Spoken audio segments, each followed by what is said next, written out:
Hey guys, this will be a magazine slash CD update, and I was gonna include this in my DVD update, as I showed you my two posters in part 2 of my previous update.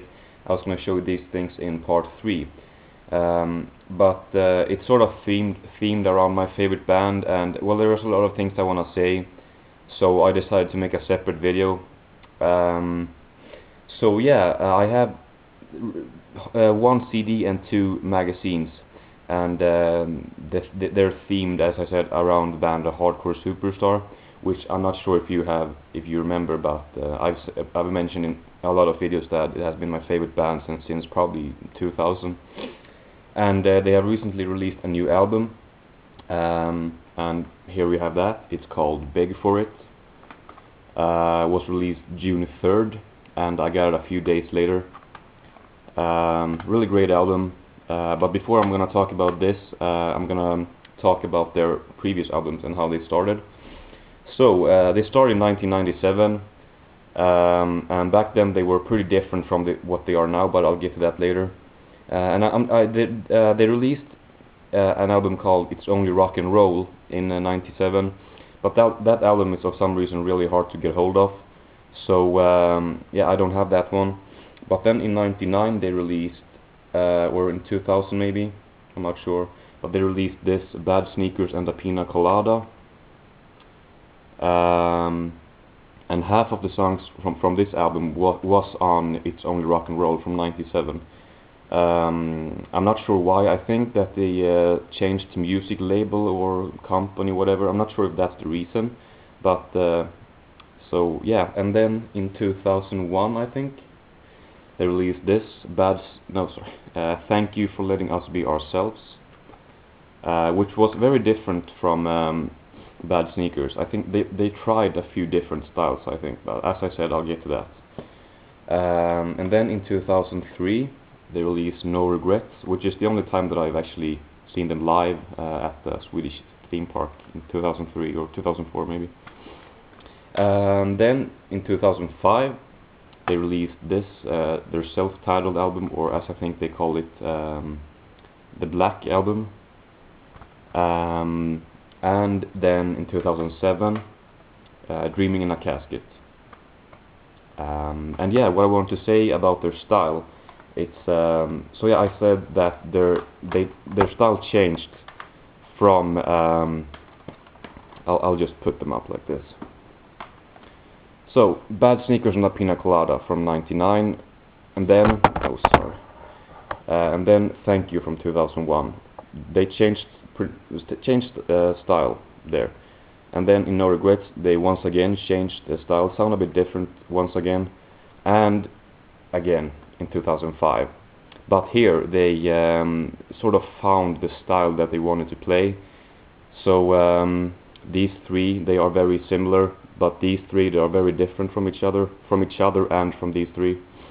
You can pretty much see that here. That's not the reason maybe, but you know, the covers are very similar. That might be a reason, I don't know.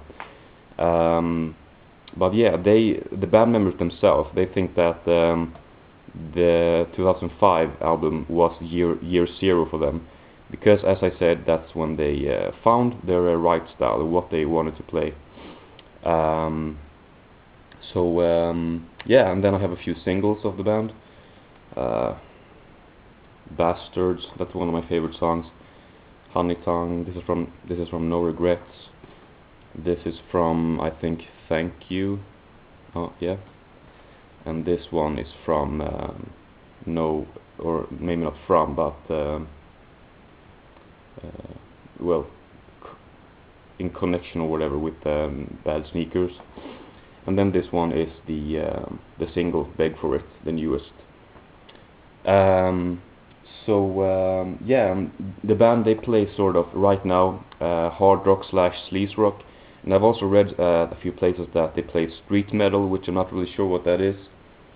Yeah, and then there is 2 magazines. The first one is called OK. Yeah, this doesn't really look like a metal magazine, and it's not. And I am not subscribing to this anymore. I'm not sure why I get it really. Maybe my dad accidentally subscribed to it again. But it was just good that he did, because somewhere here there is an interview with Hardcore Superstar. I don't know where exactly. Right here. And it also came with a poster of the band. So yeah, I'm gonna put this on my wall. And then I have another magazine, Sweden Rock, which says Hardcore Superstar here. There was a long interview with Hardcore Superstar here, starting here and continuing here and to here. So it's a lot to read.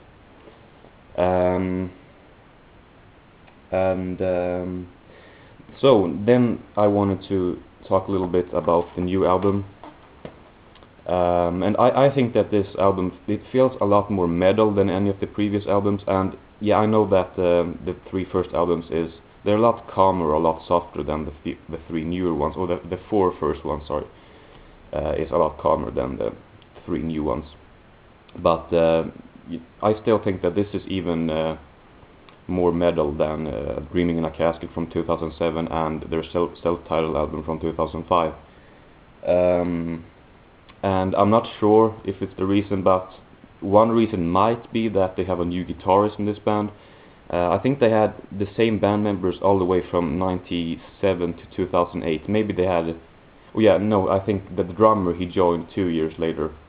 But all the other ones has been the same since 97. But in I think January 2008, the guitarist Thomas Silver, he left the band. I'm not sure why really. But then Vic Zino from Crazy Licks, he was gonna join the band, I think just temporary, but of some reason they decided to, he decided to join the band on full time or whatever. I mean, go 100% with Hardcore Superstar and leave Crazy Licks. And so yeah, and I guess I'll mention my favorite songs of this album. Probably Into Debauchery, Shades of Grey, Spit It Out, and Take 'Em All Out. So yeah, and that's pretty much all I wanted to say about the band. So yeah, that's the video, and I'm also gonna link to a few songs, my favorite songs, on the sidebar if you wanna check the band out. But yeah, I'm just gonna say one more thing.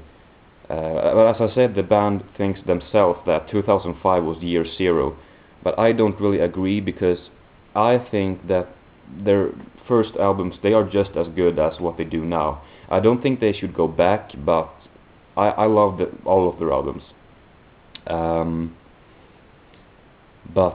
Yeah, if you wanna start listening to the band, I recommend you to start from the beginning and not at 2005, because it would maybe be interesting for you to see how they started out and stuff.